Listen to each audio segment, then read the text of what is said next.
نحمده ونصلي على رسوله الكريم اما بعد فاعوذ باللہ من الشیطان الرجیم بسم اللہ الرحمن الرحیم۔ اس اسلامی چینل میں آپ سب کو خوش آمدید۔ السلام علیکم ورحمۃ اللہ وبرکاتہ۔ میں امید کرتی ہوں کہ آپ سب خیر و عافیت سے ہوں گے، اور میں دعا کرتی ہوں کہ اللہ تعالی آپ سب کو ہمیشہ ہنستا مسکراتا رکھے۔ معزز سامعات، روز کی طرح ایک نئے موضوع کے ساتھ حاضر ہوں۔ ابھی تک اگر آپ نے چینل کو سبسکرائب نہیں کیا تو چینل کو سبسکرائب کر دیں اور بیل پہ کلک ضرور کر دیں تاکہ ہر آنے والے بیان کی نوٹیفیکیشن آپ تک پہنچ سکے۔ تو معزز سامعات، آج کا میرا موضوع ہے تکبر کی حقیقت۔ تو آئیے سب سے پہلے جانتے ہیں کہ تکبر کیا چیز ہے۔ تو تکبر اس چیز کو کہتے ہیں کہ انسان دوسرے کو حقیر جانے اور اپنے آپ کو اعلیٰ سمجھے، یعنی اپنے آپ کو افضل سمجھے اور دوسروں کو اپنے آپ سے کمتر سمجھے، یا ایسا لہجہ اختیار کرے جس میں ناحق دوسروں کو ذلیل کرنے والا لہجہ اگر اختیار کرے تو یہ بھی تکبر میں شامل ہے، اور اللہ تعالیٰ کے ہاں تکبر ایک بہت ہی ناپسندیدہ چیز ہے۔ اللہ تعالیٰ کے ہاں بھی ناپسندیدہ چیز ہے، اور متکبر آدمی بہت جلد دنیا والوں کی نظر میں بھی اپنی عزت گنوا دیتا ہے۔ تو قیامت کے دن متکبر لوگوں کی شکلیں ایسی ہوں گی، متکبر جو لوگ ہوں گے قیامت کے دن ان کی شکلیں تو انسانوں جیسی ہوں گی، مگر ان کے جسم چونٹی کے برابر ہوں گے، اور ہر طرف سے ذلت و خواری ان کا احاطہ کیے ہوئے ہوگی، اور دوزخ کی آگ میں چلیں پھریں گے اور اہل دوزخ کا پیپ پئیں گے۔ ایک اور سند کے ساتھ حضرت حسن بن علی رضی اللہ عنہ سے نقل کرتے ہیں کہ وہ چند مساکین کے پاس سے گزرے جو چادر بچھائے کچھ ٹکڑے کھا رہے تھے۔ انہیں دیکھ کر شرکت کی دعوت دی۔ آپ اتر آئے اور فرمایا کہ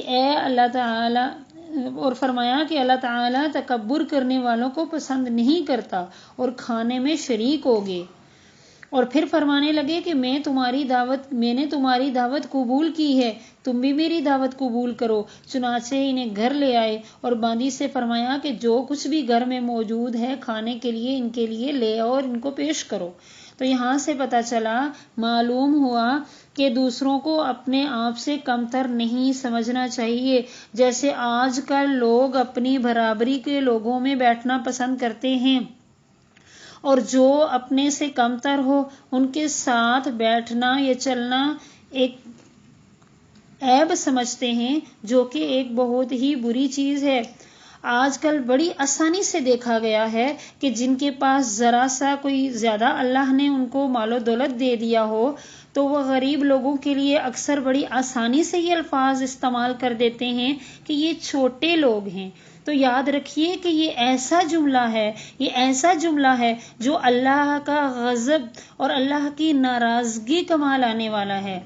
یہ ایک تکبر والا جملہ ہے کہ ہم آسانی سے کہہ جاتے ہیں کہ یہ فلاں اور فلاں یہ چھوٹے لوگ ہیں، لیکن یاد رکھیے کہ اللہ کے ہاں یہ جملہ بہت زیادہ ناپسندیدہ ہے، جس پر بہت زیادہ عذاب ہو سکتا ہے۔ یہ بھی ایک تکبر کی ایک قسم ہے کہ ایسا جملہ بولا جائے۔ حضرت ابو ہریرہ رضی اللہ عنہ حضور صلی اللہ علیہ وسلم کا یہ ارشاد بھی نقل کرتے ہیں کہ مجھے 3 آدمی دکھائے گئے جو پہلے جنت میں جائیں گے، وہ 3 آدمی بھی دکھائے گئے جو دوزخ میں سب سے پہلے جائیں گے۔ پہلے 3 آدمی جو جنت میں جائیں گے وہ ایک تو شہید ہے، دوسرا وہ غلام ہے، اس کی غلامی اپنے رب کی اطاعت سے رکاوٹ نہ بنی ہو، اور تیسرا کمزور عیالدار فقیر۔ اور دوزخ میں پہلے جانے والے 3 آدمی یہ ہیں، ایک وہ حاکم جو زبردستی مسلط ہو جائے، دوسرا وہ مالدار جو زکوٰۃ نہ دیتا ہو، تیسرا متکبر فقیر۔ اور فرمایا کہ اللہ تعالیٰ 3 آدمیوں سے بغض رکھتے ہیں، اور ان میں سے بھی 3 کے ساتھ بغض اور بھی بہت زیادہ رکھتے ہیں۔ پہلا یہ کہ فاسقوں کے ساتھ بغض رکھتے ہیں، ان میں سے بوڑھے فاسق کے ساتھ اور بھی زیادہ بغض رکھتے ہیں۔ دوسرا یہ کہ وہ بخیل لوگوں کے ساتھ بغض رکھتے ہیں، اور ان میں سے بھی ایسے بخیل کے ساتھ بہت زیادہ بغض رکھتے ہیں جو مالدار ہو۔ تیسرا یہ کہ وہ متکبر لوگوں سے بغض رکھتے ہیں، مگر فقیر متکبر کے ساتھ اور بھی زیادہ بغض رکھتے ہیں۔ اور 3 قسم کے لوگوں سے محبت رکھتے ہیں، اور ان میں سے 3 قسم کے لوگوں کے ساتھ خاص طور پر زیادہ محبت رکھتے ہیں۔ وہ متقی لوگوں سے محبت رکھتے ہیں مگر نوجوان متقی کے ساتھ بہت زیادہ، اور سخی لوگوں سے محبت رکھتے ہیں، اور ایسا سخی جو فقیر ہو اس سے اللہ تعالیٰ اور بھی زیادہ محبت رکھتے ہیں۔ اور وہ تواضع کرنے والوں سے محبت رکھتے ہیں مگر مالدار متواضع، یعنی جو مالدار بھی ہو اور پھر وہ عاجزی بھی اختیار کرتا ہو تو وہ اللہ کے اور بھی اللہ تعالیٰ کے ہاں اور بھی محبوب ہے، یعنی اللہ تعالیٰ اس سے اور بھی زیادہ محبت رکھتے ہیں، اس وجہ سے کہ اللہ نے اس کو مال و دولت دیا، سب کچھ دیا، لیکن اس کے اندر عاجزی بھی ہے۔ تو اس سے پتہ چلا کہ تکبر ایک بری چیز ہے اور عاجزی جو ہے وہ اللہ کے ہاں بھی پسندیدہ چیز ہے۔ اس کے علاوہ تکبر کی حقیقت آئیے اور بھی جانتے ہیں۔ حدیث مبارکہ کی روشنی میں آپ کو بتاتی ہوں کہ تکبر کے کیا نقصانات ہیں، کیسا عذاب ہوگا۔ حضور صلی اللہ علیہ وسلم کا ارشاد ہے کہ وہ شخص جنت میں داخل نہ ہوگا جس کے دل میں رائی کے دانے کے برابر بھی تکبر ہوگا۔ ایک شخص نے عرض کیا، یا رسول اللہ، مجھے اپنے لباس کی صفائی پسند آتی ہے، عمدہ جوتے اور اچھی چیز پہننے سے طبیعت خوش ہوتی ہے، کیا یہ بھی تکبر ہے؟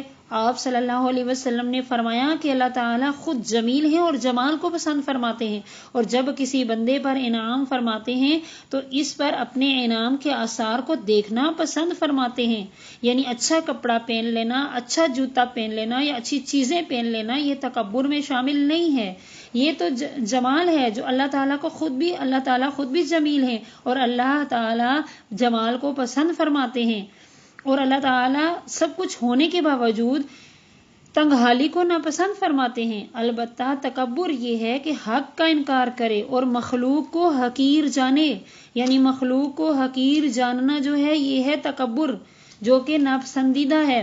حضرت حسن رحم اللہ فرماتے ہیں کہ حضور صلی اللہ علیہ وسلم نے ارشاد فرمایا کہ جو شخص اپنے جوتے کی مرمت کر لیتا ہے، اپنے کپڑے کو پیوند لگا لیتا ہے اور اللہ تعالیٰ کے لیے چہرہ کو گردآلود کر لیتا ہے تو تکبر سے بری ہو جاتا ہے۔ ایک روایت میں حضور صلی اللہ علیہ وسلم کا ارشاد مبارک منقول ہے کہ جو شخص موٹا چھوٹا کپڑا پہنتا ہے، مرمت کردہ جوتا استعمال کرتا ہے اور اپنی بکری کا دودھ وغیرہ خود نکال لیتا ہے، اہل و عیال کے ساتھ بیٹھ کر کھانا کھا لیتا ہے، مساکین کی ہم نشینی اختیار کر لیتا ہے، تو ایسے شخص سے اللہ تعالیٰ تکبر کا نام و نشان مٹا دیتے ہیں، یعنی کہ ایسے عاجزی والے کام ہیں، یہ عاجزی والے کام جو ہیں یہ جب وہ بندہ کرتا ہے تو ایسے انسان کے اندر سے اللہ تعالیٰ تکبر کو نکال دیتے ہیں۔ تو معزز سامعات، تکبر ایک ایسی چیز ہے جو تمام مخلوق میں ناپسندیدہ انسان اس سے تمام مخلوق میں ناپسندیدہ شخص بن جاتا ہے، یعنی تکبر جو ہے وہ انسان کو ناپسندیدہ شخص بنا دیتا ہے۔ حضرت موسیٰ علیہ السلام نے اللہ تعالیٰ سے ہم کلامی کے دوران عرض کیا کہ یا اللہ، تمام مخلوق سے زیادہ مبغوض یعنی ناپسندیدہ تیرے ہاں کون ہے؟ ارشاد فرمایا، اے موسیٰ، جس شخص کا دل متکبر ہے، زبان سخت ہے، یقین کمزور اور ہاتھ بخیل ہے۔ تو اس سے بھی ہمیں پتہ چلا کہ متکبر آدمی جو ہے وہ مخلوق میں بہت ہی ناپسندیدہ ہوتا ہے، اس لیے اس بیماری سے بچنا چاہیے۔ حضرت ابن زبیر رضی اللہ عنہ فرماتے ہیں کہ تواضع اسباب شرافت میں سے ایک سبب ہے اور ہر نعمت پر حسد ہو سکتا ہے سوائے تواضع کے۔ کسی دانا کا قول ہے کہ قناعت کا پھل راحت ہے اور تواضع یعنی عاجزی کا پھل محبت ہے۔ کہتے ہیں کہ محلب بن مغیرہ حجاج کے لشکر کا رئیس تھا، مطرف بن عبداللہ کے پاس سے اکڑتا ہوا گزرا۔ مطرف فرمانے لگے، اے اللہ کے بندے، تیری اس چال کو اللہ اور اس کا رسول ناپسند رکھتے ہیں۔ محلب بولا، کیا تو مجھے پہچانتا نہیں ہے کہ میں کون ہوں؟ کہنے لگے، کیوں نہیں، میں جانتا ہوں اور تیری حقیقت تجھے میں بتاتا ہوں۔ تیری ابتدا ایک حقیر چیز سے ہوئی ہے اور انتہا ایک بدبودار مردار کی صورت میں ہوگی، اور ان دونوں کے درمیان تو گندگی اور غلاظت کا بوجھ تو لیے پھر رہا ہے۔ یہ سن کر محلب نے اپنی رفتار بدل لی، یعنی وہ جان گئے کہ انسان کی حقیقت کچھ بھی نہیں ہے، انسان کچھ بھی نہیں ہے، اور انسان اس لائق ہی نہیں ہے کہ تکبر کرے اور اپنے آپ کو بہت کچھ سمجھے۔ کسی دانا کا قول ہے کہ بندہ مومن کا فخر اپنے رب کے تعلق میں ہے اور اس کی عزت اس کے دین کی بدولت ہے، اور منافق کا فخر خاندان میں اور عزت و مال میں ہے۔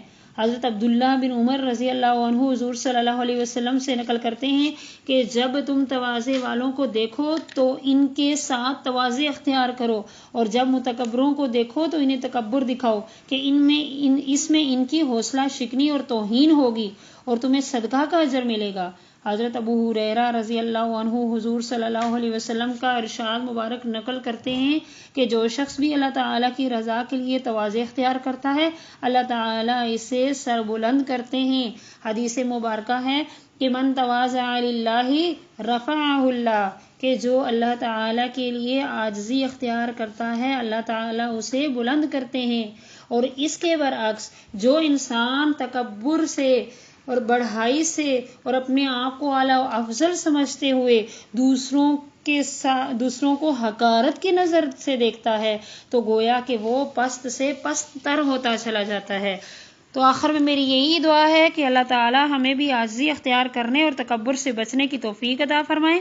وآخر دعوانا ان الحمد للہ رب